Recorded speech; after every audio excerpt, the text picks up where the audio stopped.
Hello guys, Luke here and welcome to my unboxing video of the Nintendo Switch, and of course the game that we all purchase when we buy a Nintendo Switch, which is of course The Legend of Zelda Breath of the Wild. This is basically what I call the starter kit for the Nintendo Switch, is the Switch itself and Zelda of course. But in this video we will not only be unboxing the Nintendo Switch, we will also be talking about the first accessory you should buy for your Nintendo Switch, as well as the upcoming Pokemon Let's Go Eevee and Let's Go Pikachu games coming on November 16th of 2018. So the new Pokemon games coming out in November are not the first Pokemon games you can play on your Nintendo Switch. We have of course Pokemon Quest, which is also playable on the 3DS as well as iOS and Android. And of course we have already had Pokken Tournament, which came out for the Wii U originally but is now available on the Nintendo Switch as well. But Pokken Tournament cannot really be seen as a proper Pokemon game. It is simply just fighting, and not even in the original style of fighting of the original Pokemon games, which is why I'm so excited for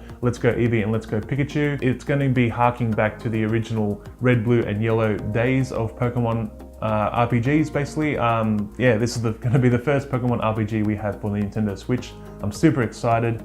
We're going back to the original 151 Pokemon. Also, if you pre-order Pokemon Let's Go Eevee or Let's Go Pikachu, and you pre-order the Pokeball controller accessory, you will also be getting Mew added to your game. So I've gone ahead and pre-ordered my copy of Pokemon Let's Go Eevee. The reason I chose Let's Go Eevee is basically because I think that Pikachu will be sold the most, that copy, and I feel like Let's Go Eevee will be the underdog when it comes to game sales. So I've chosen Let's Go Eevee. But without further ado guys, let's go ahead and unbox the Nintendo Switch. Okay, so here is the Australian retail box for the Nintendo Switch. I don't think it changes much from country to country. The reason why I got the grey Switch instead of the colored ones is just because it's more symmetrical, I guess. It's just a bit more sleek. It fits in with my setup a bit better too, because a lot of my equipment in the studio is black or gray. As far as the retail box goes, I actually really like this design, especially the fact that when you receive the retail box, opening the box is simply just a tab here, and then you can go ahead and lift this whole flap here.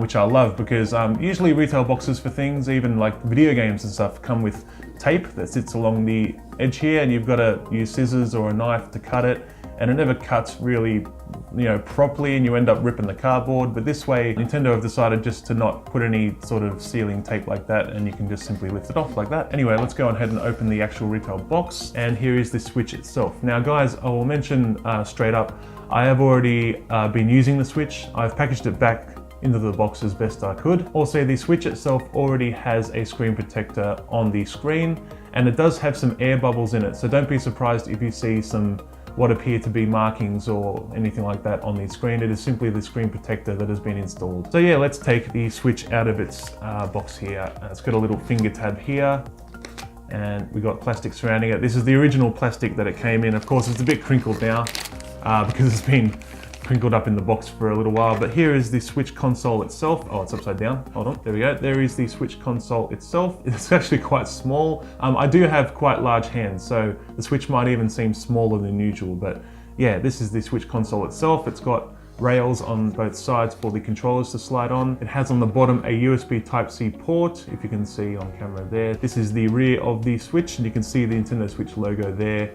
You also have the kickstand here. If I lift this little bit here, you can see we've got the stand. And under the kickstand, if you can see here, we have the micro SD card slot. So the Nintendo Switch itself comes with 32 gigs of storage, but of course you can expand it up to 256 gig, I think, or something crazy like that. So that is the Switch console itself. Let's go ahead and have a look at the Joy-Cons. Okay, so here are the Joy-Con controllers, and I actually love these controllers. They do feel a bit small for my liking, but they do not feel too bad. I've been playing the Switch mostly in portable mode and have been loving how the Switch feels. So let's just slide the Joy-Con controllers onto the Switch for now. There we go. It's quite simple to slide them on. On the back of each Joy-Con is a little release button.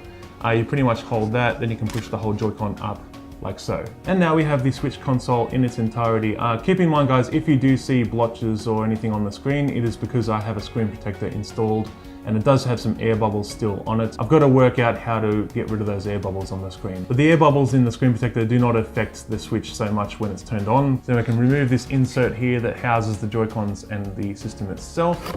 And underneath we have all the accessories. So in these two compartments here, we actually have these little adapters for the Joy-Cons. You attach a Joy-Con to this little piece here, and then you can simply hold Joy-Cons in your hands while the Switch is either connected to your TV or using the stand on a table or something like that. We also have here a leaflet that says Nintendo Switch important information. I'm wondering how important this is. I've already been using the Switch. I haven't even looked at this piece of paper yet. Let's chuck that aside. Let's go over here first, this side of the box. We have a HDMI male-to-male cable. This is of course for connecting the Nintendo Switch to a TV or a monitor. Then we also have the power brick for the Nintendo Switch. Let's go to the middle of the box here. And here we have an accessory that actually joins your Joy-Cons together to make a traditional controller style controller, if you will. So you'll be able to attach Joy-Cons to this, and it will sort of feel like a traditional controller. I have used this briefly as well to play on the Switch, but it just feels a little cramped. And last but not least, in the box for the Nintendo Switch, we have the dock itself. Let's go ahead and unbox this. Here we go, there's the dock itself. God, it's a fingerprint magnet. Look at that.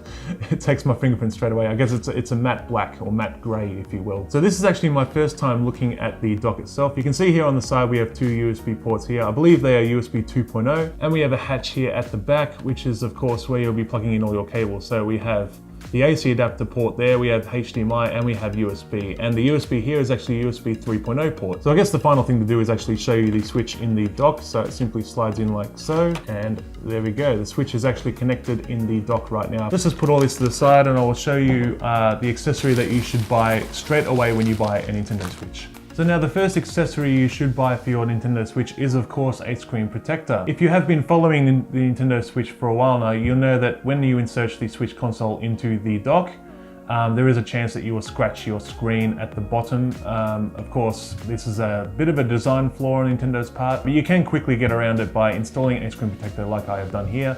Another accessory you should also get is a case, of course. If you are planning to travel with the Switch, I mean, it is a portable console, so I'm sure you are going to want to travel with it at some point. Definitely go ahead and get yourself one of these cases here. You can also hold a couple of cartridges as well, I think up to 10 cartridges. You also have a spot here for headphones or any dongles or accessories here. Nintendo Switch itself just goes into this place right here. Now these hard cases are available on eBay very cheaply. I picked this up for about $14 or $15 Australian, and it came with a screen protector which is currently on the Switch as well. So you can get the best of both worlds. All you got to spend is an extra 14 or 15 bucks. You get a case and you get a screen protector, and this stops your screen on the Switch getting scratched when putting it into the dock. So to cap off this video, I thought I'd show you the Switch in its portable form. This is how I normally play the Nintendo Switch. And as you can see, I have the Legend of Zelda Breath of the Wild here, the last game I've played. It's because I've played that the most. We also have, of course, Fortnite, which got released on the Switch very recently, I think around E3. Played at a couple of matches. I'm still getting used to the controls. I usually play Fortnite on PC, so I'm not used to using controllers for it. As you can see here, I'm having difficulty with the lighting. I've got a lot of strong lights above me and I'm trying to keep the glare off the screen, but I also have the demo for Octopath Traveler. It's okay. It's an RPG for the Switch, which there are not many RPGs for the Switch, so it's kind of refreshing to see that. I've been playing it a little bit. So yeah, just let me know in the comments, guys, if you would like to see gameplay on the Nintendo Switch from myself. I was thinking of doing some Fortnite gameplay. I've really got to practice more though. It's been a while since I touched Fortnite, and it was on PC the last time I played, so yeah, gonna have to practice at that. So that is going to do it for my unboxing video of the Nintendo Switch. And of course, we are all waiting for the new Pokemon games coming in November. And I'll be doing gameplay videos on Pokemon Let's Go Eevee as well. I hope that you will stick around and follow the channel for that gameplay coming in November. I know it's a few months away, but you know, why not subscribe to the channel, check out my other content as well. I make gaming content, tech content, and unboxing videos like this. So that's going to do it for my unboxing video of the Nintendo Switch. I hope that you have enjoyed. If you have, leave a like down below, subscribe for more content like this, and I will see you guys around the channel. All right, have a good one.